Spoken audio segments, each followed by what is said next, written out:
Cuando apenas estaba terminando el arco de Egghead en el manga, decidí hacer un video con algunas predicciones y deseos para el arco siguiente, Elbaf. Ahora, a poco más de un año de ese momento, y aunque aún no hemos terminado con el país de los gigantes, ya tenemos una imagen más clara de hacia dónde vamos.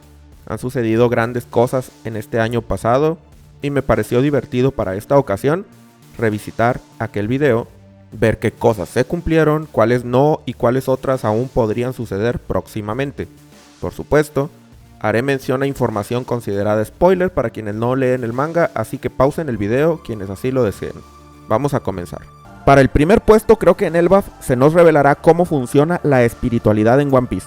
Con esto me refiero al funcionamiento del alma, la energía vital, el haki, toda esa parte mística de la naturaleza del mundo, que aunque se mencionó de manera superficial en Egghead, no tuvo una explicación como tal. Me queda claro que Vegapunk era un gran científico que descifró el funcionamiento de la vida desde el punto de vista orgánico, pero su entendimiento de la espiritualidad era más bien limitado. Aunque el estudio de las frutas del diablo le ayudó mucho en este terreno, me parece que la clave para que Vegapunk lograra acceder al nivel tecnológico del reino antiguo tiene que ver con la mezcla entre la magia y la ciencia. Entender a los seres vivos no solo orgánicamente, sino también entender el alma y la energía espiritual. Me parece que los gigantes de Elbaf podrían tener amplio conocimiento sobre esta clase de temas, y siendo Lilith un personaje que participará en los eventos de esta parte de la historia, creo que a través de ella se nos irán explicando con detalle muchos de los mecanismos detrás de misterios como los Clavautaman, el Haki del Conquistador, el Más Allá, entre otras cosas. En particular creo que todo ese conocimiento podría servir para devolver a Kuma a la vida. Ya hemos visto que es capaz de recordar y de actuar por su cuenta de forma instintiva, lo cual a mí me da a entender que en realidad nunca murió, y más bien está en una especie de coma. Me parece que con ayuda de Lilith y el conocimiento místico de Elbaf, veremos a Kuma despertar y reunirse con Bonnie como debe ser, dándole un merecido final feliz a estos dos. En este sentido todavía no se han hecho grandes revelaciones sobre el tema, pero se nota que estamos muy cerca de que suceda. En este arco los enemigos a vencer son los Caballeros de Dios y el mismísimo Imu. La regeneración que poseen es el principal obstáculo para vencerlos, porque vamos, los Caballeros de Dios han probado no ser guerreros excepcionales, sino que lo que los pone en posiciones de ventaja es que no pueden ser lastimados. Yo me atrevería a decir que Robin podría derrotar a Summers con facilidad si no fuera por su regeneración.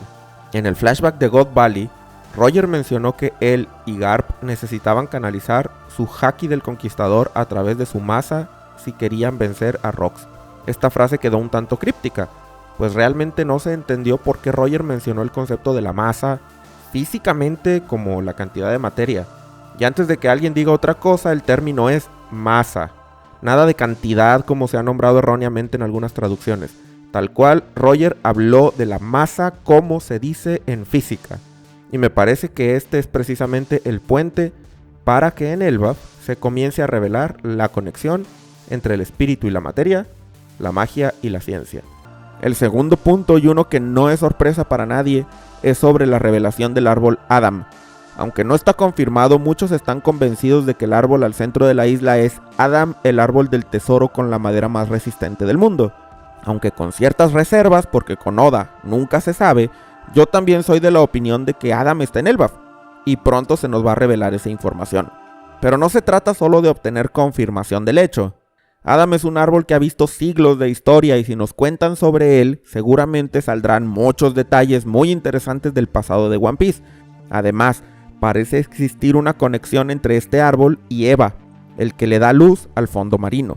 Son plantas colosales que quizás han estado en el mundo por milenios, y por lo tanto creo que aprender sobre Adam nos dará un entendimiento del pasado distante de One Piece que va a resultar fascinante. Este segundo punto completamente resultó cierto. El árbol Adam en efecto no solo estaba en Elbaf, sino que casi podríamos decir que Elbaf está en el árbol. Hemos aprendido que el país de los gigantes tiene 3 niveles: el inframundo, el reino solar y el reino celestial, que se ubican al pie del árbol en las ramas medias y en la cima respectivamente. Adam es parte integral de la cultura de Elbaf desde tiempos extremadamente antiguos, y aunque aún nos falta mucho por saber sobre el origen e historia de este árbol, cuando menos el misterio de su ubicación sí que fue resuelto. Y hablando de cosas fascinantes, en tercer lugar, Creo que es momento de que conozcamos al fin con detalle el mito del dios del sol, Nika. No estoy hablando de Joy Boy, creo que ese tema Oda se lo va a guardar para cuando lleguemos al Aftel, pero según dejó entrever Vegapunk, el mito de Nika es previo a Joy Boy y se desarrolló en la isla de los gigantes. Eso es lo que creo que se nos explicará con detalle durante este arco.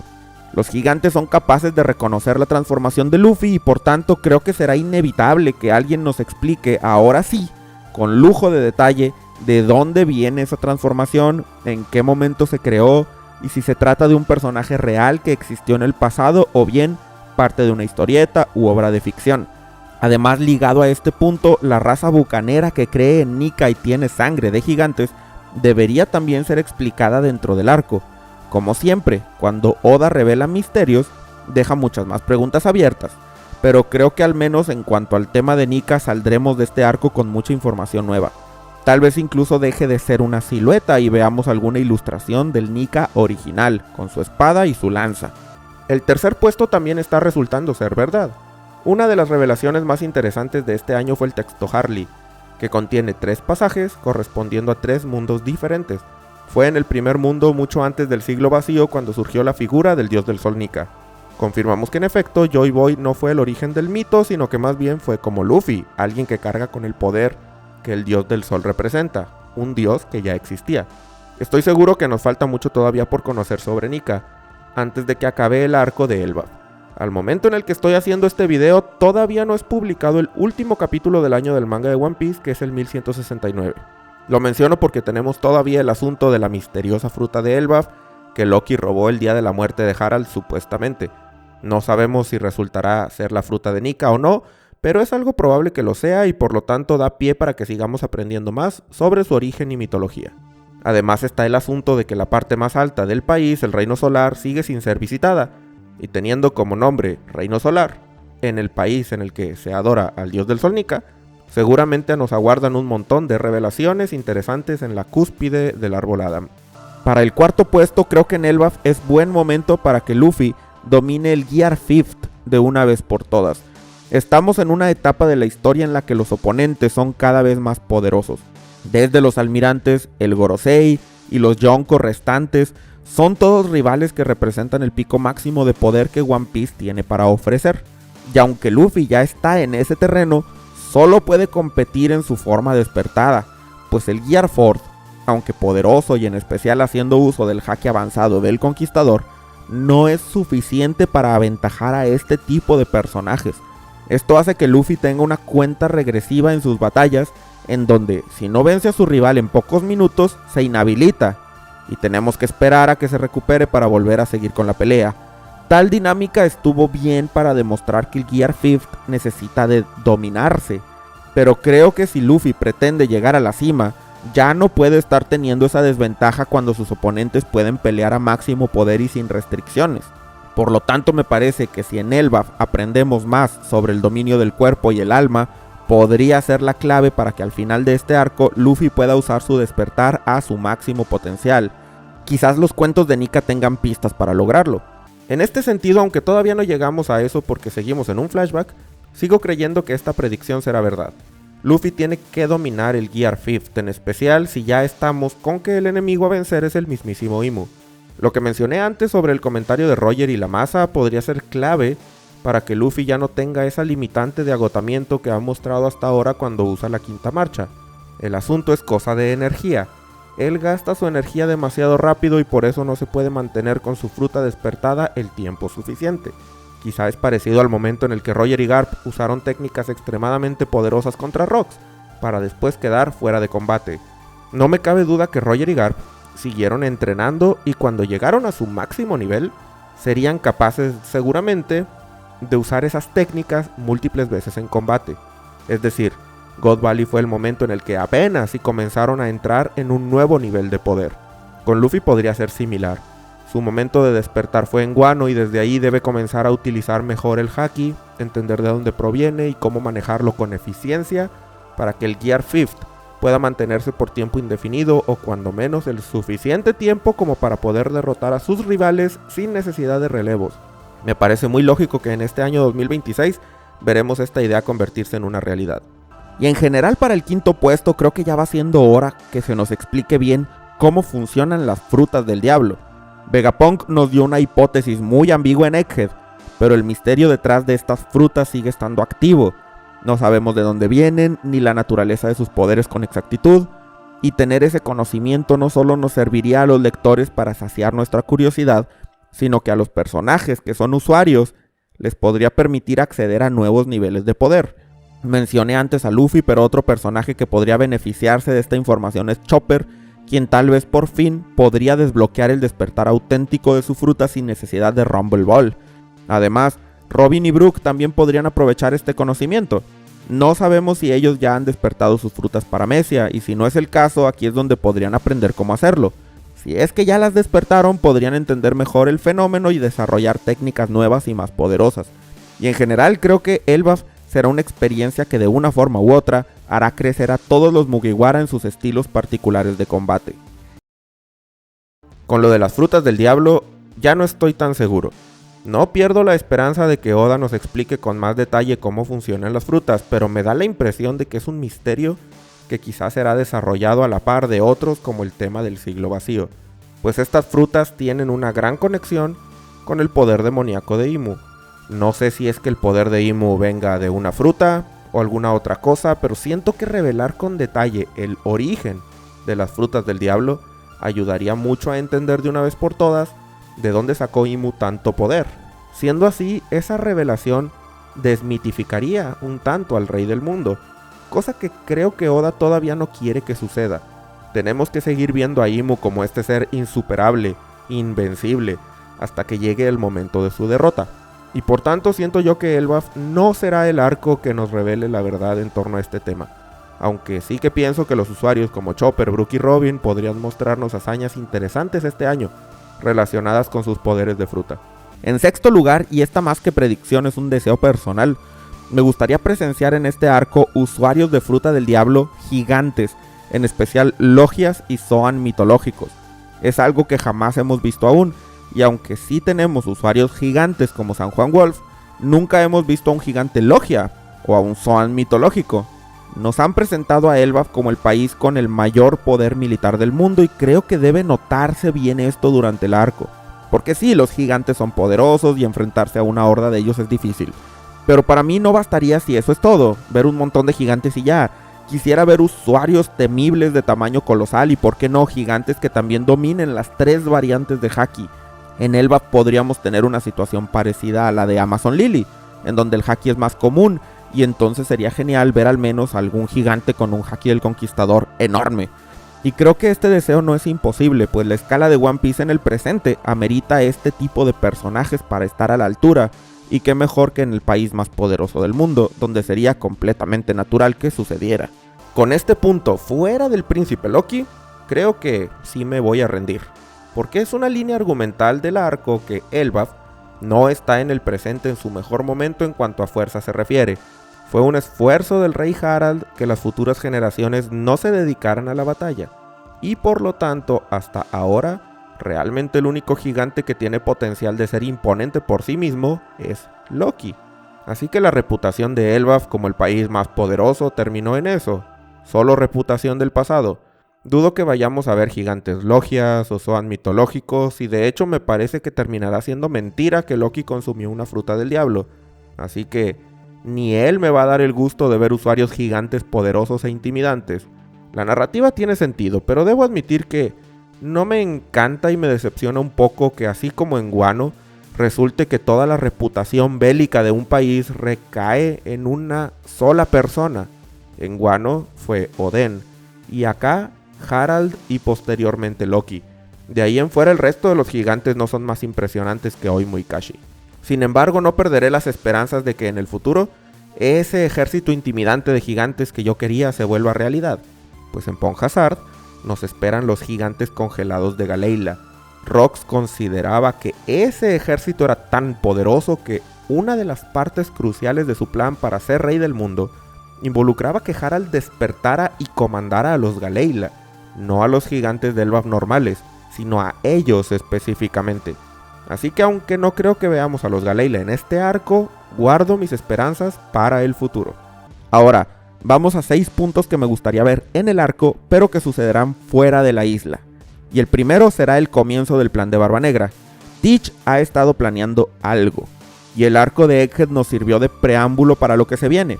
Sabemos que está interesado en afiliar a Hachinosu al gobierno mundial y que envió a la FIT a monitorear la actividad marítima del emperador del bajo mundo Umit, que controla gran parte de los envíos en el mundo de One Piece. Esto es clave, pues va en relación con el cerco que la Armada Revolucionaria está haciendo a Marilloa, y probablemente Teach va a aprovechar la situación, como bien sabe hacerlo, para infiltrarse a la Ciudad Santa.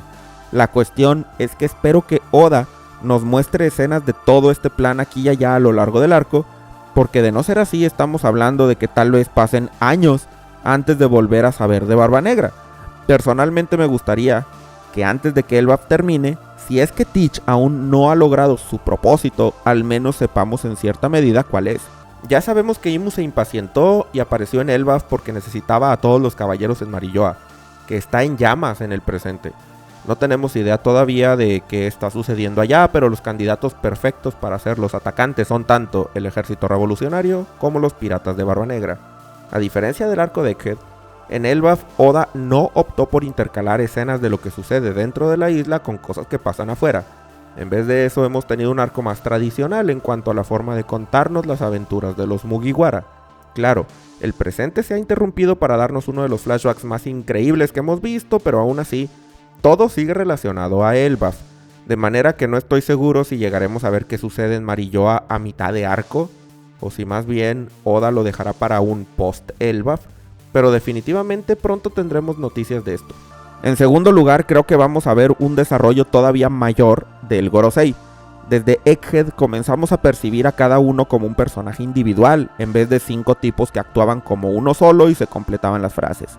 La introducción de Figarland Garling podría ser esa chispa que se necesitaba para generar conflicto dentro del salón de autoridad, y los métodos de este nuevo miembro del grupo probablemente no serán del agrado del resto. Desde la forma de lidiar con los revolucionarios, quizá la decisión de aprobar o no la petición de Barba Negra de formar parte del gobierno, las acciones que se tomarán en cuanto a Luffy y demás. Creo que Garling, a diferencia de sus colegas, buscará soluciones más radicales y activas, haciendo notar que el Gorosei hasta ahora no ha sido suficientemente contundente. Todo esto podría resultar en grandes momentos de tensión en la Ciudad Santa que enriquecería mucho el desarrollo del Gorosei como antagonistas de la historia, y por qué no, quizás de Imu también. En tercer lugar, y relacionado a este puesto anterior, creo que una de las decisiones de Garling será el uso de la Mother Flame para potenciar el arma del gobierno, y así seguramente tendremos al menos otro incidente como el de Lulusia. No me queda claro realmente qué lugar elegiría atacar, aunque si fuera yo, Kamabaka debería ser el sitio indicado. Según me parece, el gobierno sí sabe que los revolucionarios tienen conexión con esa isla, pues lo mencionaron en el capítulo 1060 durante la llamada de Sabo, al descubrir que él estaba comunicándose con Kamabaka y que ahí estaba Dragon. Por lo tanto, creo que dada la situación de Marilloa y la presión de los revolucionarios, es lógico que el gobierno actúe y tan pronto la Mother Flame esté lista, se use para eliminar la isla. Recordemos que York tomó solo una pequeña fracción de la llama, y eso fue suficiente para eliminar Lulusia.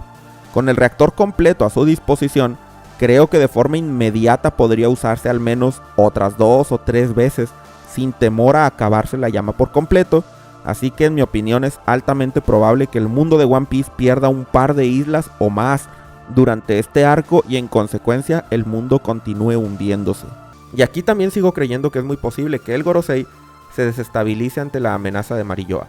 Garling es un personaje que ha sido bastante desarrollado en la última mitad de este año. Ya no creo como antes que Garling vaya a traicionar al gobierno y se una a Teach, pues es claro que Oda nos ha preparado para verlos más bien enfrentarse el uno al otro.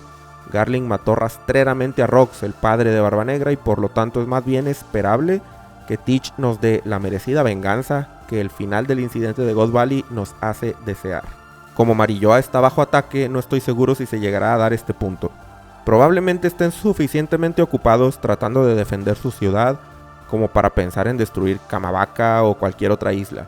No quiere decir que no va a pasar, y sí considero que eventualmente el arma va a volver a utilizarse, solo que ya no estoy seguro que sea bajo las órdenes de Garling, sino más bien de Teach, pues cabe la posibilidad de que al final del arco del Elbaf precisamente veamos la caída del gobierno mundial y el momento en el que Barba Negra complete la misión que su padre no pudo, robarle los poderes a Imu y convertirse en rey del mundo. Así que sigo creyendo que Lulusia no será la última isla destruida por el arma misteriosa del gobierno, pero el contexto en el que volverá a ser usada quizá va a ser muy distinto del que imaginé originalmente. En cuarto puesto, considero que los momentos de paz que Vivi está teniendo a bordo del dirigible de Morgans podrían llegar pronto a su fin. Hay que considerar que ya había un infiltrado entre sus empleados, y nada nos asegura que no haya más, que ya habrán comunicado a estas alturas al gobierno sobre el paradero de Vivi. La petición de llevarla a Marilloa viene directamente de Imu y por lo tanto, uno o más caballeros de Dios podrían estar a cargo de la misión. Ahora que Garling, líder de estos caballeros, tiene la autoridad de un Gorosei, puede ser que esta organización pase a tener un rol más activo en los eventos de la historia, cuando antes solo se limitaban a hacer justicia dentro de la Ciudad Santa. Y en ese caso llevar a Vivi ante Imu podría ser algo que está a punto de suceder. Después de todo, no es que estar con Morgan sea el lugar más seguro en el mundo. Definitivamente los Caballeros de Dios se volvieron mucho más activos y prominentes en este arco. Son a fin de cuentas los antagonistas principales de lo que está sucediendo en Elbaf. Gunko, Somers y Kiringham desataron toda una serie de problemas en el territorio de los gigantes que llevó incluso a la aparición de Imu para terminar el trabajo. Así que es lógico que de aquí en adelante veremos a los Caballeros de Dios involucrados en las batallas más importantes. Y claro, entre sus misiones llevar a Vivi a Marilloa debe ser una prioridad, pues es una orden que Imu directamente desea que se cumpla lo más pronto posible. El por qué quiere que Vivi sea capturada todavía es incierto, pero en definitiva la misión de recuperarla debe estar asignada a uno o más Caballeros de Dios. Y tal vez mi aseveración de que estar con Morgans no es muy seguro que digamos no sea tan acertada. Ese Morgans cada vez ha probado que tiene lo necesario, incluso para ir en contra del gobierno si lo desea. El asunto es que él no tiene una lealtad con Vivi y si se da una transacción favorable, él mismo podría entregarla. En quinto lugar, me parece que podría ser que el tan esperado encuentro entre Teach y Shanks se dé en algún momento antes de que termine el arco de Elbaf. A como se van dando las cosas, parecería como si Shanks está apuntando a un enfrentamiento con Luffy, en especial luego de lo de Bartolomeo, pero de un momento a otro las cosas pueden cambiar. Y en realidad la prioridad de Shanks no es Luffy, es encontrar a Barba Negra, por lo que si ambos llegan a toparse, no pasarán de largo. Y considerando que están ubicados en la misma región del mar, el destinado enfrentamiento es cada vez más probable. Creo que hasta el momento Luffy y Teach, si bien son antagónicos en personalidad, nuestro protagonista aún no tiene una razón de peso para querer derrotar a Barba Negra, más allá de que ambos van por el mismo objetivo. En todo One Piece, Luffy siempre ha enfrentado con todo a aquellos que ponen en peligro a sus amigos y sus sueños. Luffy jamás ha considerado enemigo a alguien que no encaje en esa descripción. Aunque le cae el mal Teach no solo de forma instintiva sino por sus acciones al capturar a Ace, le falta una razón de peso para querer derrotarlo de una vez por todas. Si bien creo que aunque venciera a Shanks, eso no haría que Luffy fuera por él, sí que representaría una razón más para fortalecer su enemistad. Shanks y Barba Negra son personajes que parecería que están destinados a enfrentarse. Su notable batalla en donde Shanks fue herido en el rostro fue el preámbulo para un reencuentro de enormes repercusiones. Shanks sabe que Teach es un peligro, y me parece que por ejemplo, si él es el responsable del ataque a Marilloa, el pelirrojo incluso podría acudir hasta allá a enfrentarlo. No para salvar a la Ciudad Santa, sino porque sabría que Teach, obteniendo el poder de Imu, es quizá el peor escenario posible para el futuro del mundo. El paralelismo entre Teach y Shanks se estableció desde que en God Valley se nos reveló que ambos fueron bebés con linajes que conectan a este sitio. Ambos fueron rescatados y sacados de la isla y las escenas en donde esto sucede nos dejan bien en claro que sus destinos están condenados a mantenerse unidos. Temo por el futuro de Shanks, pero a mí me parece cada vez más posible que en efecto caerá ante Barba Negra. Ahora, ¿veremos todo esto durante Elbaf? Yo creo que no. Si llega a ser verdad que la batalla en Marilloa involucre revolucionarios, piratas de Barba Negra y encima que Shanks llegue a detener a estos últimos, estamos hablando ya no de unas cuantas escenas a manera de epílogo en Elbaf, sino de todo un arco. No es la primera vez que tenemos un pequeño arco en donde no aparecen los Mugiwara. El arco del Reverie, aunque corto, fue muy importante y precisamente sucedió en Marilloa. Así que me parece que es más probable que al final de Elbaf tengamos un arco de la batalla de Marilloa, en donde no veremos a los Sombrero de Paja por un tiempo. Pero bueno, estaremos de acuerdo con que muchos de los mejores momentos de One Piece estos últimos años, en especial este pasado, suceden cuando no están los Mugiwara en escena. En último lugar, me parece que es posible que en algún momento del arco veamos de una vez por todas el flashback completo de God Valley, con Rox incluido. Tenemos muchos personajes que estarán activos en esta parte de la historia que podrían recordar lo sucedido. Está Figarland Garling, pero también Garp podría recordarlo mientras está aprisionado en Hachinosu. Además, hay una trama con Stussy que apenas se dejó entrever en Egghead y que podría apuntar hacia mostrarnos más sobre el final de Mars y el incidente de God Valley. No solamente hemos visto que ella tiene una carga que tiene que resolver, sino que además la Miss Buckingham Stussy original también tiene sus propios problemas, pues Weevil fue capturado por el almirante Ryokugyu. Creo que es probable que a través de ella y su clon tengamos la puerta para conocer más sobre esta batalla legendaria que apenas vimos en el flashback de Kuma. A este punto, no le atiné en lo más mínimo a cómo fue que se nos mostró el incidente de God Valley, pero estoy muy feliz de que al fin haya llegado el momento. Cuando hice este video de predicciones en el 2024, no imaginaba cuán genial iba a resultar el incidente. Rox Diesebek definitivamente fue el plato fuerte de este año en cuanto a personaje se refiere. Su personalidad y motivaciones no necesitaron demasiados capítulos para quedar grabados eternamente en la mente de todos los lectores. Y el incidente en sí mismo tuvo de todo: acción, drama, reflexión, construcción de mundo, corajes y alegrías. Una parte de la historia de One Piece que por mucho tiempo fue casi tan misteriosa como el mismísimo Siglo Vacío, en la actualidad ya no es un misterio. Este flashback me hizo ver que Oda va con todo a terminar esta obra como debe ser, y por tanto, cuando hace un tiempo tenía cierto miedo de que el Siglo Vacío resultara ser insatisfactorio, ahora eso se ha disipado. God Valley fue genial y seguramente todo esto solo irá mejorando. Espero que este video te haya gustado y si fue así agradeceré mucho tu like. Ya veremos qué nos tiene preparado el arco de Elbaf para este 2026. Que si es apenas la mitad de lo que fue en el 2025, con eso me bastaría, pero se ve que la apuesta irá subiendo más que estancarse. Déjame todas tus predicciones para el futuro del manga de One Piece en los comentarios y no olvides suscribirte para que no te pierdas mis videos nuevos.